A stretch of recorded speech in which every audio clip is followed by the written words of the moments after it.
剛才我哋聆聽第一篇讀經，係舊約嘅出谷記嘅第18章。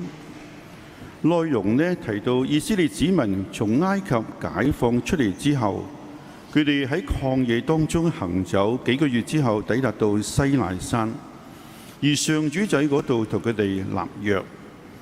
天主為咗說服選民，首先使到佢哋想起過去天主點樣為佢哋所做嘅事。而上主將佢哋從埃及嘅奴隸當中解救出嚟，就好似一隻鷹有強大嘅翅膀，將幼小嘅帶到安全嘅地方。上主列出咗立約條件同埋應許，就話如果你哋真係聽從我嘅話，遵守我嘅盟約，你哋喺萬民當中將成為我哋嘅特殊嘅產業。的確，普世係屬於上主。但你哋為我應該成為司祭嘅國家、聖潔嘅國民。我哋特別留意到係最後嗰兩句說話，因為佢哋同今日嘅福音係息息相關嘅。以色列子民要成為聖潔，就要同其他民族有所不同，而只係保留俾上主。呢個並未意味住佢必須喺身體上同其他人保持隔離，而係喺宗教同埋道德上邊必須同異教徒係唔同嘅。呢個將會係一個司祭嘅國家，意思係每一個人都以自己嘅生命用嚟係敬拜上主。昔日以色列子民發生嘅事，仍然今日教會裏邊係要面對嘅。今日嘅福音通過召喚同埋派遣12位宗徒，向我哋講述咗呢個新子民嘅開始。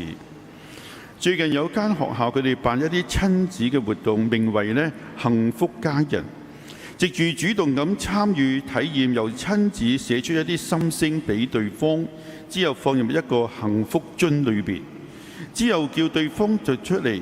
其中有個男孩子對爸爸話：爸爸，我知道你好辛苦湊大我唔知點解你同媽媽分開，但我向你保證承諾，將來環境點樣都好，我願意照顧你，我要讓你安心。喺生活當中，其實我哋有意無意之間受到好多人嘅恩惠，特別係天主俾我哋嘅恩寵同埋助佑。今日我哋聆聽嘅係馬竇福音嘅第6章。我哋知道今時今日神父同埋修女嘅人數係不斷下降嘅，而離開教會嘅教友亦都會增加。信徒平均年齡亦都上升，咁點算呢？答案就係今日福音嘅邀請，就要求莊稼嘅主人派遣工人嚟收佢嘅莊稼。12位門徒係一個象徵嘅數字，唔單止講神父修女，而係代表天主所有嘅子民。每一個信徒都被召叫喺世界裏邊履行福傳嘅使命。無論我哋嘅生活狀態係點樣，已婚或者獨身，博學或者無知，堅強或者軟弱，我哋每一個人都必須致力去建立天主嘅國。今日福音提到祈求祈禱，點解我哋需要祈禱呢？祈禱唔係為咗要說服天主，而係為咗改變人心。點樣得到呢一種轉化，呢個根本性嘅轉變呢？只有同上主講嘢，同埋默想佢嘅聖言，我哋正能夠得到呢份嘅恩寵。呢個係耶穌推薦嘅祈禱態度，係不斷咁祈求天父。我哋而家睇睇12位門徒嘅召叫同埋派遣，耶穌嘅行為同佢嗰個時代嘅經師嘅行為之間係存有好大嘅差異嘅。主耶穌對自己嘅人民時時懷有同理心。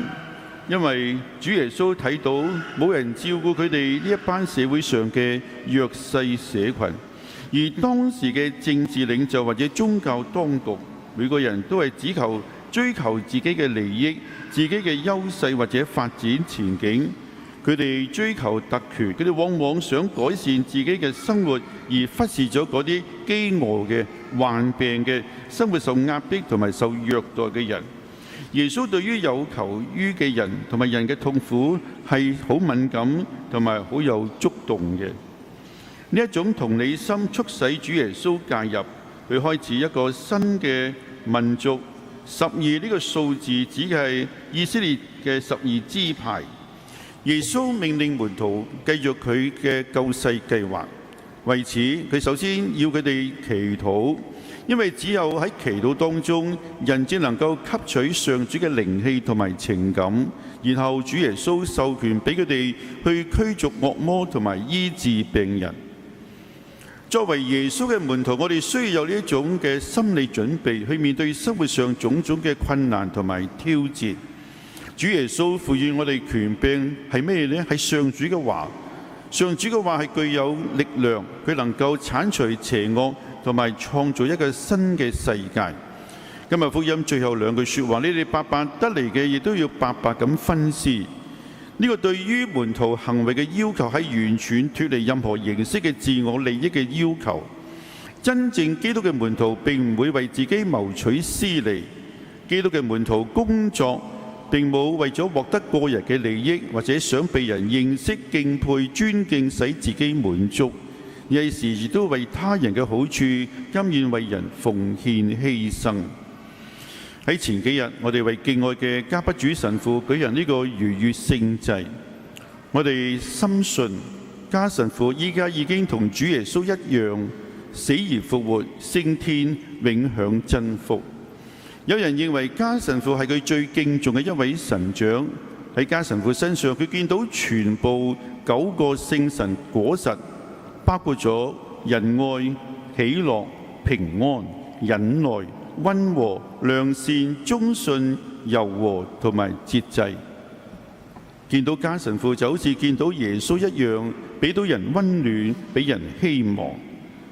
其他人呢，亦都中意用一啲慈祥啦、謙遜啦、溫暖嚟形容加神父，特別係欣賞佢離鄉別井嚟到香港60多年服務教會、服務教友。